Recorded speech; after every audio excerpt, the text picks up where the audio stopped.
But something that may have gone overlooked is how good Deandre Ayton looked with them. Whether you're talking about Luka Doncic, LeBron James, Austin Reeves, all of them so far up until this point and now officially with LeBron on the court, I thought he looked great, and I think it's a telltale sign of what's to come with him, how great he can and already has fit with them on the court. Again, whether you're talking about Luka, Austin, and now officially LeBron on the court too, it's been looking pretty good and it's only going to go up from here. And like I said, we now officially have seen it with LeBron and Deandre Ayton together on the court. You know, it took a little bit, but they eventually did hook up for a lob at the rim. LeBron throwing it to him, Deandre Ayton throwing it down, and that was only the first of many connections between the two of them. I mean, we've seen it throughout the game, and especially during the second half, LeBron hooking up with Ayton for some beautiful passes at the rim, getting him completely wide open where he might have not even thought that he was open.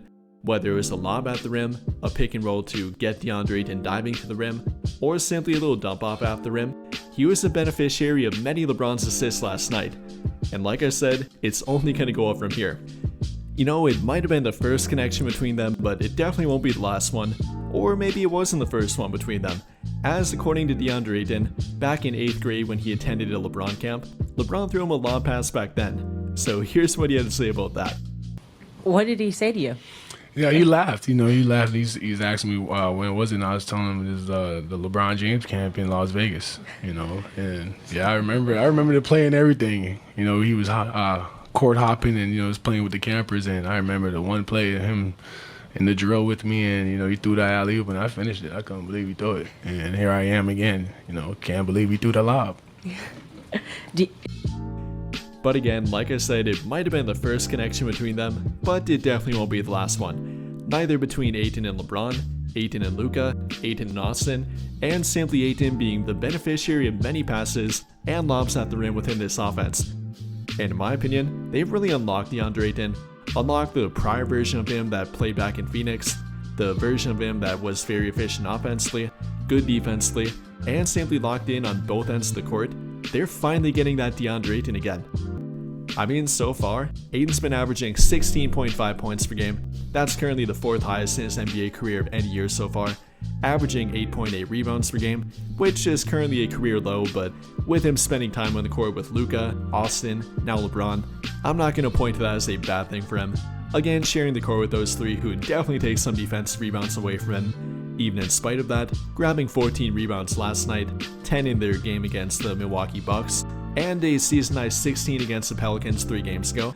I think as he learns to play with them and where to be on the court, he'll probably get back to that double-double level. But even apart from that, and on top of that, averaging 1 block per game, which really doesn't tell the full tale of his defense as it's been very good so far. Definitely has been their defensive anchor, definitely committing to that role on defense and doing exactly what they wanted from him. It's been very good to see. Then for the cherry on top, shooting a career-high 69.9% for the field, 5% higher than any other year so far in his NBA career, and I think that definitely is maintainable. Again, playing with Luka Doncic, LeBron, Austin Reeves, playing the pick and roll game with them, and he's definitely been one of the best, if not the best player in the pick and roll game in the NBA so far. Currently averaging the 3rd most pick and roll points per game as a roller within the pick and roll, averaging 4.6 pick and roll points per game, shooting 63.6% within the pick and roll, which doesn't only include lobs and shots directly at the rim, but within the mid-range too. And in regard to mid-range shooting, he might be the best all-around mid-range shooter that's maybe not named Nikola Jokic or Shai Gilgeous-Alexander so far. As up until this point, Ayton's been top 3 on their team in shots from 5 to 9 feet away from the rim, 10 to 14 feet away from the rim, and 15 to 19 feet away from the rim too, shooting at least 52% from all 3 areas on the court. Again, the only guy in their entire team to do so. Currently shooting 65.5% from 5 to 9 feet away from the rim, 52.2% from 10 to 14 feet away from the rim, and 58.3% from 15 to 19 feet away from the rim, making at least half a shot per game from all 3 areas, showing how efficient and effective he can be from not only directly at the rim, where he is currently shooting 77.2% from less than 5 feet away from the rim, currently making a team high 5.1 shots per game within that area, but even extending to the mid-range area too, therefore adding a little bit more floor spacing. No, not from the 3-point line, not quite that far on the court, but that in-between game that not many other players have at this point. Again, other than guys like Nikola Jokic, there's not many other big men that can do what Deandre Ayton can do, and legitimately has been doing this season. In fact, there are not many players in the entire NBA that can do that, as up until this point, there are only 5 players in the entire league that are shooting at least 52% from all 3 areas of 5 to 9 feet away from the rim, 10 to 14 feet away from the rim, and 15 to 19 feet away from the rim too, including Donovan Mitchell, Peyton Pritchard, Brandon Ingram, Nikola Jokic, and Deandre Ayton himself. So yeah, some pretty good company there and some pretty damn good efficiency there too. Deandre Ayton's been very efficient, whether you're talking about at the rim directly, in the short to mid-range area, that little floater game, or extending his range to the legitimate mid-range area from 10 all the way to 19 feet away from the rim. He's been able to knock down some shots and really diversify and really open up a different dynamic to their offense that they have not had in quite some time now. No, not even with Anthony Davis, as he was nowhere near this efficient from the mid-range area. And don't get me wrong, I'm not saying that Ayton is, ever has been, or ever will be better than Anthony Davis, but he definitely is more efficient, and I think that's helped open up their offense a bit more. And like I said, the crazy part is that it probably is only going to get better from here on out. Now with LeBron being back and the connection between them being evident during his first game, I think that's a pretty good telltale sign.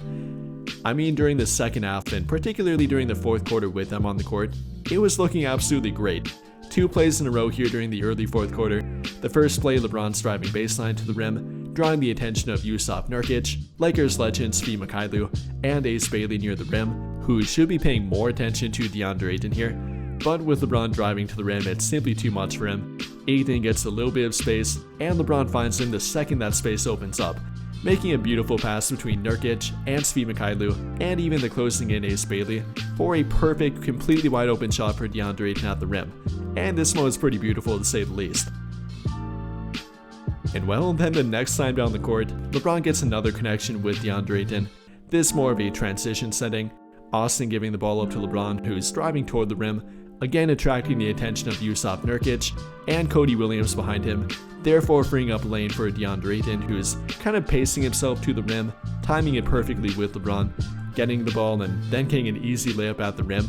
It doesn't get much better than that, and I think we'll see a whole lot more of that between LeBron and Deandre Ayton going forward as well. In the 9 minutes they shared the court last night, they had an offensive rating of 155.6, absolutely off the charts, a defensive rating of 105.6, very good, and a net rating of plus 50.0. So yeah, very good across the board here, and I think it will work together between them, regardless of their opponent. Yes, it was a weak defensive Utah Jazz team, but whether they're playing them or a much better team, I think this definitely will work to some degree. But I think that'll pretty much do it for this one, and if you enjoyed the video, then I'll greatly appreciate it if you dropped a like, subscribe to the channel if you have not already, and hit that notification bell to never miss out when I upload a video. But as always, thank you for watching, and have a great day or night.